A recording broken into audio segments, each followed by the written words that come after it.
to have dominated the news in the past week, and will probably continue to dominate the news while we try to wrestle with the realities of children, basically.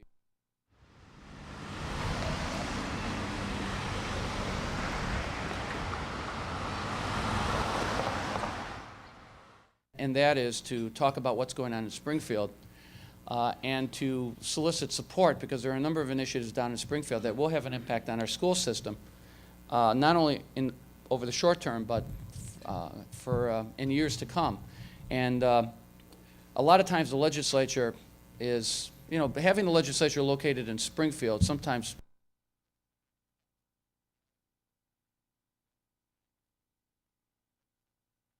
who are contacting them and communicating things to them.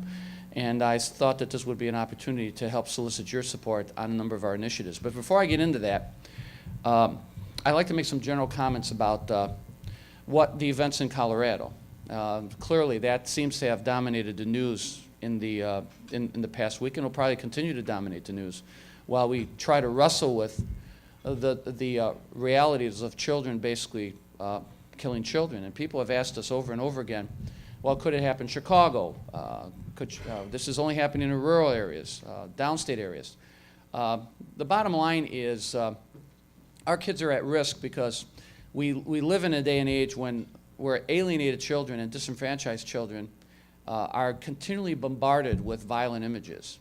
You go to movies these days and you see nothing but violent images where the heroes reach resolutions to their conflicts through some sort of violent acts. Remember 20, 30 years ago when going to a Sam Peckinpah movie was a novel experience, because Sam Peckinpah movies always ended in some sort of rites of passage, and it was always a violent rites of passage. Well, it seems that everything you watch these days ends with a violent rites of passage. Remember 20, 30 years ago, some of you probably remember, or you may not want to admit it, but you remember the anti-social movie of the 1950s was Rebel Without a Cause.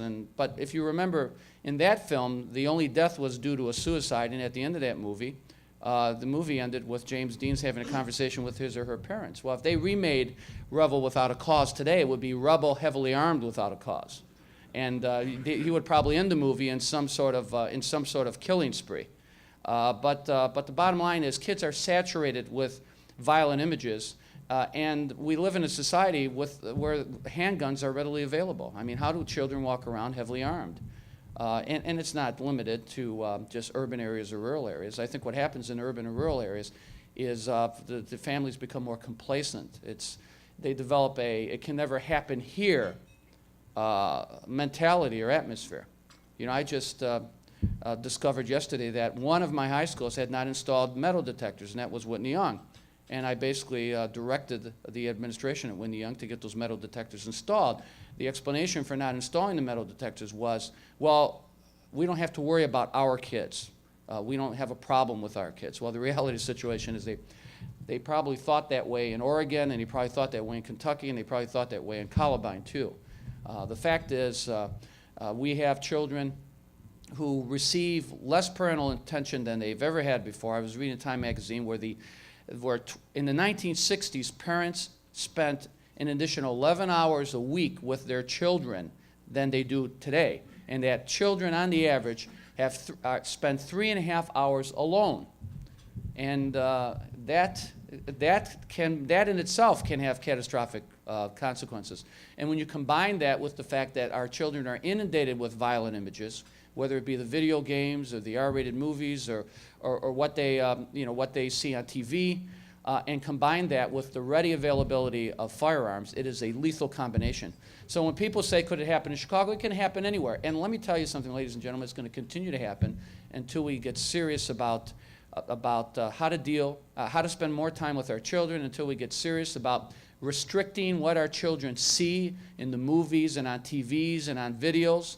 I took my children to see A Bug's Life 4 or 5 months ago at the movie theater, and this was out in Crestwood, and lining the wall were video games, and they have this video game. It's called the Haunted House or something like that, and basically it's a video game where you have a gun and you go from room to room and you blast zombie-like creatures from room to room. Not with single shots, with multiple shots, because it takes multiple shots to knock them down. Of course, my kids are gravitating toward the game, despite the fact that they've never seen it. It's just, it has all the lights and everything. And what signal does that send? So until we get serious about spending more time with our kids and observing and watching what our kids are doing, like checking their book bags and looking at what they're doing in the basement or in the garage, going through, I hate to say it, their pockets like my parents did up until I was like a sophomore in high school. Really, believe me, sometimes I still think she goes through my pockets. But paying attention to it, paying attention to our kids, getting serious about restricting our children's access to what they see, the violent visual images that they see, and getting serious about gun control. We're going to continue to have these catastrophes. We're doing all we can to make sure that our schools are safe. Our schools have metal detectors, our schools have security plans, our schools have security officers. Every one of our high schools, as of today, has installed metal detectors. Even our middle schools and our transition schools and all of our elementary schools have the handheld detectors. So we take steps to make sure that our schools are secure. We get on any given day, there's 200,000 children in after-school programs, off the street, engaged in after-school programs. This summer, the mayor will have 250,000 children throughout the Chicago area involved in school-based and park-based and library-based programs, activities to keep kids occupied, constructive activities. So we're going to do the things that are necessary to make our schools physically safe and to get our kids involved and engaged in constructive activities. But until we get serious about what we do as parents with our children, I'm not suggesting anybody here is not. Let's face it. Parents have to work. We have schools where 75% of our children come from single-parent households. It's tough enough for two working parents to spend time with their kids, let alone one working parent struggling to raise 2 or 3 or 4 kids. But until we do something to address that issue, until we do something to restrict the violent images our kids are exposed to, until we get serious about some sort of gun control, we're not going to. We're going to continue to have these tragedies. On the issue, on the legislative front, let me point out that this month we will go to the Board of Trustees with a budget that's designed to ensure that the schools remain on the same course that they've remained, that we've experienced over the last 4 years. That means balanced budgets, healthy reserves. That means after-school programs that are second to none in terms of size and scope. That means the largest summer school program in the country. That means a continual expansion of what is becoming the largest early childhood program expansion in the country. And that means more school construction and repairs. And when we go to the board, that budget will basically take us through the year 2003 with more of the same. And so far, for all extents and purposes, it's been communicated to me that we like what we've seen and we want more of the same. But in order to do that, we need some minimal cooperation from the legislature. Governor Ryan introduced a budget that provided for $346 million in new spending for education, for public education. The Chicago Public Schools is getting 3% of that, $12.8 million. Now, there's a variety of reasons for that. But the bottom line is we have about 22% of the student population, and we should get a little more than 3% of the new general state aid. So what we've asked of the administration is basically for 3 things. And incidentally, 2 of these 3 things have benefit statewide. And the first thing we've asked is something for us alone. We're asking that the state begin to fund our teachers' pension system the same way they fund the downstate system. For 20, 30 years, we always got 20% of whatever the downstate teachers got. 4 years ago, when Mike Madigan lost control of the House, that ended. Our pension funding increases from the state were frozen, ostensibly because our fund was fully funded, regardless of the fact that our pension fund is supposed to be fully funded for 44 years, and our investments today are supposed to be designed to make sure that the fund is fully funded through the year 2044. But we have asked that we get the same share, that we get at 20% of whatever the downstate teachers get in terms of funding increases. And that'll have an impact on the state of about $14 million. But for every dollar we have to put into the pension system, that's $1 less we put into the classroom. So we've asked the state for that. The second thing we've asked the state for is that the state finally passed a law that basically says when school districts go through property tax reassessment, they are not penalized with reduced state aid. Right now, when you reassess your property, you lose general state aid. So if you're in an area of growth, of economic growth, of new investment, of rising property values, you lose state support. Now, I guess the theory used to be the richer you are locally, the less money you should get from the state. That's fine and dandy. The only problem is, and I don't think it's a problem for any of us, but certainly a problem for taxing districts is we all operate under a property tax cap, meaning we can't take advantage of the growth in our property tax base. I personally think caps are good, but I don't think school districts should be penalized. So the net effect is your property wealth goes up, you can't take advantage of it, and you lose general state aid. And we will lose about $40 million this year as a result of our reassessment. So we have asked the state to pass what is called a hold harmless, a bill that would basically say whenever school districts across the state are reassessed, they don't lose their general state aid. And this has a bigger impact in the suburbs, in DuPage County, in Lake County, and in certain areas downstate. But this is a critical bill. Two bills have actually passed both houses. One bill is parked on third reading in the Senate, as many things are these days. But the bottom line is it has bipartisan support. Art Berman and Senator O'Malley are the co-sponsors of the bill. Chris Lawson and others are joining. But it's a very, very important bill because school districts anywhere in the state should not be penalized because of growing property values. The third thing we're asking for is that the state increase funding for special education. The State Board of Education has come out with a 4-year plan to improve the way special education is funded. And whether you send your children to parochial schools or public schools, this should be of equal importance because we have to provide special education services for all the children, whether they attend public schools or whether they're in parochial schools. The proposal before the state would require that the state appropriate another $60 million. But the state has underfunded special ed to the tune of about $1 billion over the last 10 years. And the federal government only funds about 8% of the special education mandates that it imposes on local governments. Now, this may seem highly technical, but the reality of the situation is we have a lot of behaviorally disordered kids that we have to provide educational services for. Some of the children who are at risk, some of the children who are disruptive, some of the children who do pose risks to other children are special education children. And the inability to provide them with the additional support services puts a tremendous strain on public school systems everywhere. So the special education funding issue is a critical issue. Now, just so you know that I haven't lost my sanity here, being a good budget person, I use 3 rules of thumb when it comes to Springfield. Number 1 is you never ask for anything that you don't deserve. Number 2, you never ask for anything that the state can't afford. And number 3, you never ask for anything that other people aren't asking for. And if it fits within those 3 rules, then it's part of my agenda. So on the pension issue, the downstate teachers get pension funding just like us, and certainly we deserve it. In fact, the state law directs the state to give us 20% of what the downstate teachers get, and it's certainly not a budget buster in a $31 billion budget. On the issue of the hold harmless, the State Board of Education has already overestimated their school funding by $44 million, which means they already have $44 million to spend on the hold harmless that they haven't committed, in addition to some additional money that they were going to make available for a one-time hold harmless. So the money for the hold harmless is already there.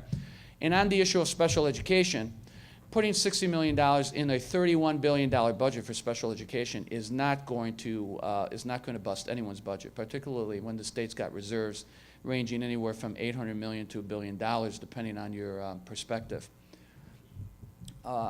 What this is about is coming up with an educational plan that really gives all the school districts their fair share. Now, we've been met with a receptive audience in the governor's office. The governor is very open-minded.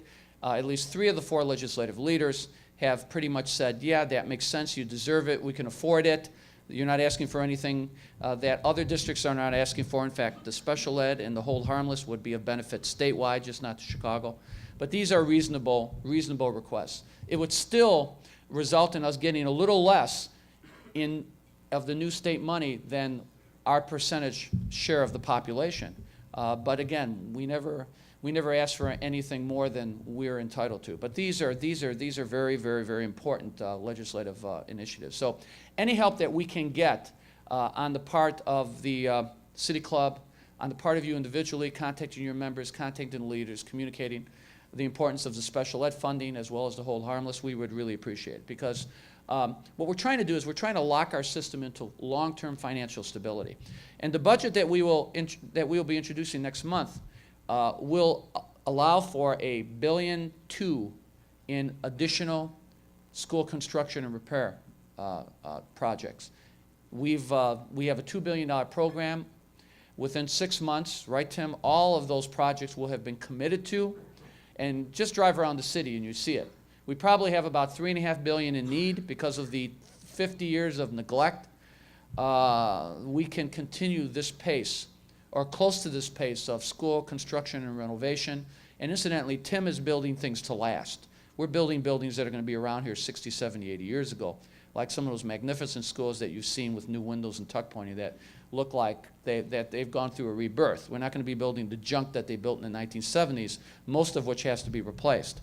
So it's important that we focus on these issues. And there's a booklet, there are books in the back that Ray Anderson on my staff will make available to you if you want to get information on who you could call or information on the bill numbers. But any help that we can get is critically important. One final proposal that's before Springfield that's also critically important. The governor's package also provides for a doubling of his school construction bond program, and we're very confident that he's going to get that through, and we certainly are making no recommendations relative to that other than the bigger the better. But we also have a bill down in Springfield that has generated some controversy, not in the community, only among the school reform community. And I've often said that, school reform has kind of become a cottage industry in Chicago. I've often said that I think school reformers comprise the third largest employment group in the city, and if we ever got rid of all the school reformers, we'd probably have a recession. But the reality is, obviously I'm never going to be working for any of the foundations, but the reality of the situation, or become an education consultant. I'm just cutting all these bridges as they go along. But the reality of the situation is we have local school councils that pick bad principals. And we want to set up a mechanism in place. We want to amend the 1989 Reform Act to set up a mechanism to ensure that good principals are selected in schools and good principals are retained in schools. Right now, there's no criteria requiring that a local school council use educational criteria for determining the worth of a principal. Consequently, we have principals who have been disasters for 4 years being rehired, and we have principals who have been successes for 4 years being retired. The bill in Springfield, which will be amended, would simply set up an appeal process so that if a principal has 4 years bad track record, we can block that principal from being retained, and if a principal has 4 years of success and the council elects not to retain that principal, we can basically ask that that decision be placed before a state board hearing officer for review, so that the hearing officer can determine what educational criteria went into making that decision. Very simple bill. Very simple bill. We've done some polling. It has like 67, 68% support. The bill would also require background checks for local school council members. Not fingerprinting, but just background checks. Both Gary, the board members, all had to go through background checks. The bottom line is we need to make sure everyone who works in our school is required by law to have a background check except local school councils. And some people have said, well, why not require background checks for all of your elected officials? And if someone wants to offer that amendment, that's fine with me. But the reality of the situation is school councils work with children. And anytime we have individuals working with children, working in schools, in contact with children, doing a name check is something that needs to be done. Those basically are the provisions of the bill. The bill is Senate Bill 652. It's being carried by Representative Curry in the House and Dan Cronin in the Senate, and any memos or faxes that you can send in support of that bill would be absolutely critical. I apologize for not being too inspiring this morning and just hitting you with kind of the nuts and bolts type things. But we've got about 3 or 4 more weeks left in the legislature.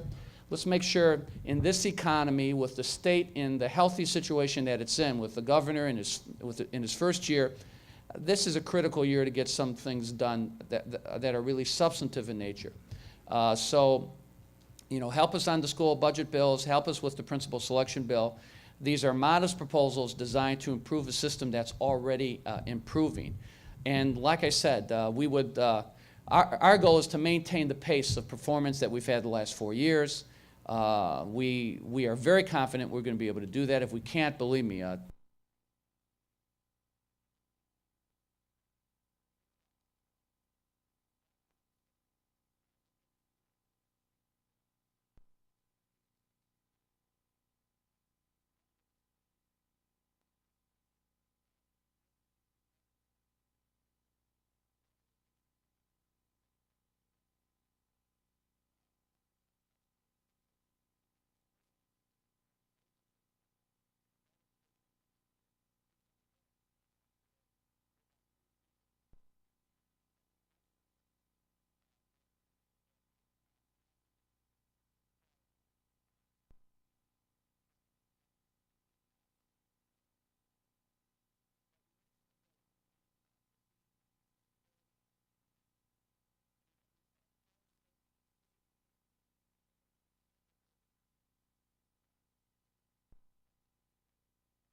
I advised the mayor to TIF the whole city, quite frankly. I think TIFs are a great economic development tool and one of the few economic development tools available to municipalities that they really have control over. And if it wasn't for TIFs, you wouldn't see a lot of the economic development occurring. I think TIFs are a great tool. Now, and I don't think the state should do anything to restrict a local TIFing ability. It's very easy for us school superintendents to say, to act as if we're an island unto ourselves. We're like Switzerland. We can ignore everything that's going on beyond us. Or in some cases, Whitney Young. We can ignore all the guns that are circulating around us, and we don't need to install metal detectors. The bottom line here is this. TIFs revitalize communities, okay? And TIFs have been an effective redevelopment tool in the city of Chicago. What we try to do with the mayor, and what the mayor has been more than willing to do with us, is to carve schools into the TIFs. For example, in the Near North TIF, $40 million of the Near North TIF is going into school replacements. So the Byrd School, the new Byrd School, and the new Jenner School are in part funded through the TIF proceeds. The Near North TIF, the North Loop TIF expansion, in part is gonna help finance the Jones Magnet High School expansion. So we meet with the mayor's people regularly to identify projects that can be funded through the TIFs. So when TIFs are used right and used effectively, I think they're a great economic development tool. So I'm a big supporter of TIFs. I think the more TIFs, the better, as long as, obviously,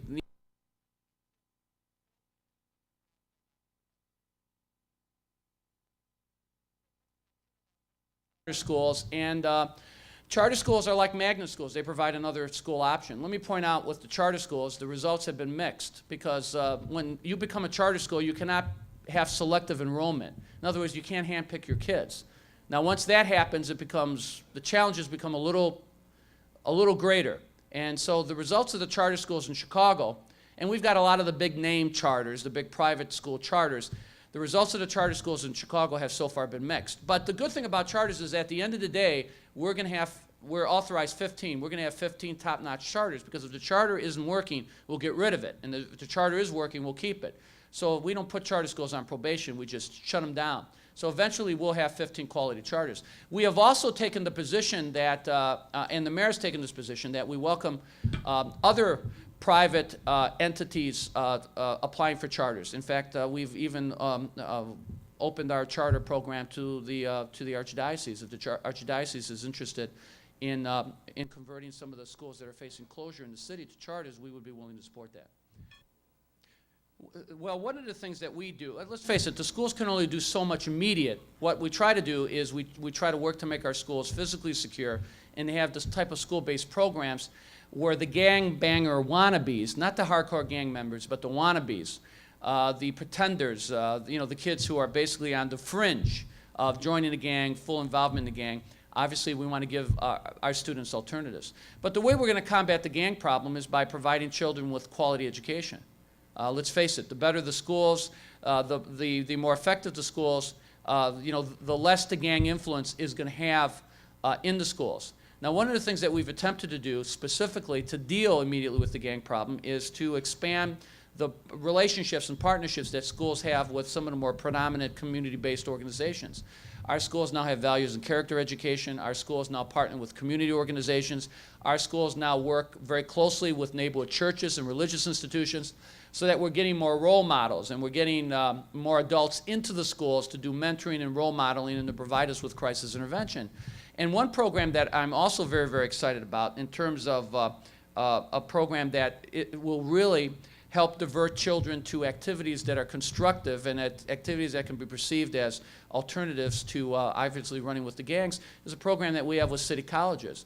Right now, when our children hit their junior year, they can be enrolled for dual credit in vocational technical education programs in private and public institutions. For example, we have about 1,100 students who are juniors and seniors who are enrolled in city colleges, DeVry, Columbia College, Robert Morris College, taking vocational technical classes, training classes for dual credit. We've got 146 kids at DeVry, for example, 80% graduation rate.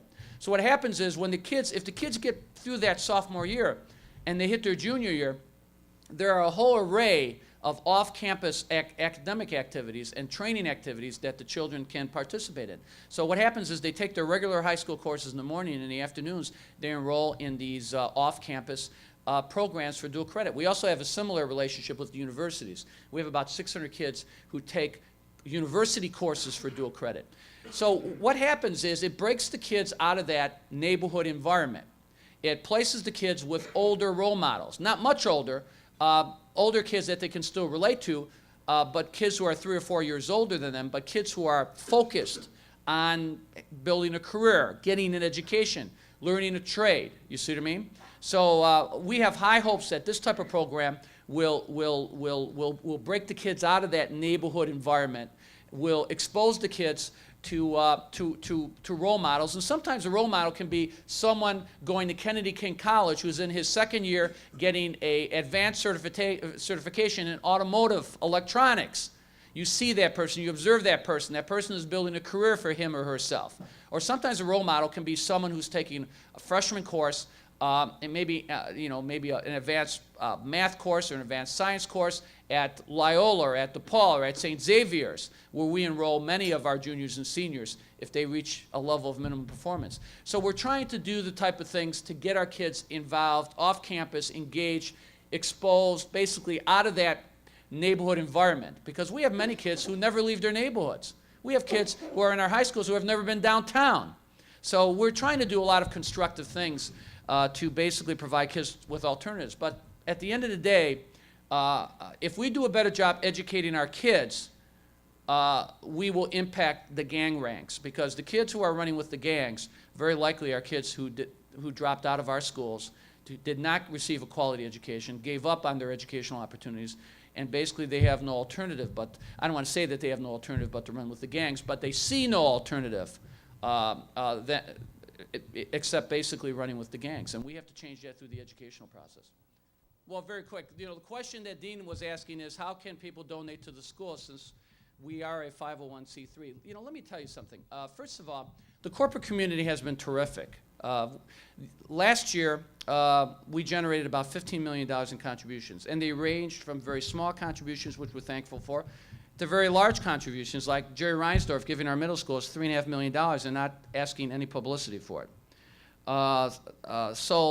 So we get contributions. The Principal for a Day program was very, very productive. We have 400 schools that have corporate partners, and we have 200 citywide events that are sponsored by corporations. So we are very thankful with the contributions that corporations made. I always tell people that if they want to help the schools, contact a local school and ask the local school what kind of help they would need. What we try to do is not tell you how you can help us, but ask you how you want to help us, because every business, every corporation they may not have the capacity to do certain things, but they may have the willingness and the capacity to do other things. So contacting your local school, contacting my office, going through the city club, if you want more direction in how you can help and how you can be of assistance, there are a variety of ways, there are a variety of things that basically you can do to get involved. But I'll tell you, I'm here today to ask you for help, and that is to write your legislators and to tell your legislators to address some of the funding issues and funding concerns that I've requested. The days of Chicago going down and asking for something special are over, but the days of us going down to Springfield and asking for our fair share will never be over. And it's important that the legislature be responsive to local issues. Because what happens is really good, worthwhile proposals sail from one house to another, and then they get parked on third reading in certain, in certain chambers, and nothing happens, and then the bartering begins. The bottom line is let's let our voices be heard so that our legislators in Springfield are responsive to those voices. It's not meant to be a point of criticism, but let's face it, as the National Rifle Association has demonstrated, those who yell the most and those who contribute the most have the most influence. I mean, everybody in this country wants gun control. Everybody in this country wants tighter restrictions on firearms. Yet the NRA and the gun lobby and the gun manufacturers, because this is more than a freedom issue. This is an economic issue. The gun lobby, the gun industry has become big business, like the tobacco industry. Big business in this country. But those who make the most noise are the ones who have the most influence. So it's really important for the business community in Chicago to become a very, very vocal community. And when there are issues in Springfield that are going to benefit your schools, and when there are issues in Springfield that are going to be, that are going to have a long-term benefit to the city, we need to make sure that we're there with a single voice, shouting from the rafters that our issues need to be addressed. And it's not a parochial private school issue. If you notice, voucher issue, we take no position on vouchers. I'm not going to expend my precious political capital trying to kill something when my attention could be better spent trying to create something. Likewise on the tax credit bill, the parochial school tax credit bill. Not our issue. Not our issue. Parochial schools issue. We don't see our gains in the parochial school system's demise. In fact, we have an excellent relationship with our parochial school system. That's why we've invited them to participate in the charter program. So it's not public versus parochial, but at the end of the day, if the economic renaissance, if the social and cultural renaissance that we're seeing in this city is going to be sustained, it's going to have to be sustained through a quality school system. Because when the economy slows again, and people begin to face the choice of whether or not to stay in the city or whether or not to, move somewhere else, they're going to look at their educational expenses first. And I'll tell you, a lot of people in the city are not going to be able to pay $4,000, $6,000, $8,000, $10,000 providing for private or parochial education when economic times are tight. So unless you have the quality schools, a lot of the revitalization that you're seeing in the city is not going to be sustained. So quality public education is absolutely critical to the economic, financial, cultural, social health of the city. And that doesn't mean that our educational programs or educational policies are middle-class policies. We've gotten criticism from time to time. People have said, well, you're building new schools to keep the middle class in the city, as if that's bad, Right, I mean, really, ridiculous. I mean, why do we assume that people who live below the poverty level, are we assuming here that people who are poor do not have middle-class values? I mean, it's so ridiculous. Our educational programs are designed to improve the quality of our schools. If we do that, if we improve the quality of all of our schools, two things will happen. Children from families who have the economic and the financial wherewithal to select parochial and private schools, those children will have a reason to stay in that neighborhood school, to go to a public school. And the children who do not have those options who do not have the options, who do not have choice, who do not have the financial flexibility to go to pro-career private school, well, they'll go to a neighborhood school that will provide them with a better quality education.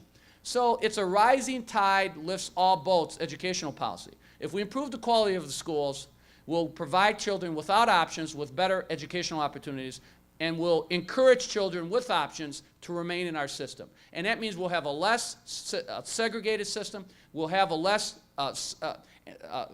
system that's less segregated racially, economically, academically, and we'll have a healthier society overall.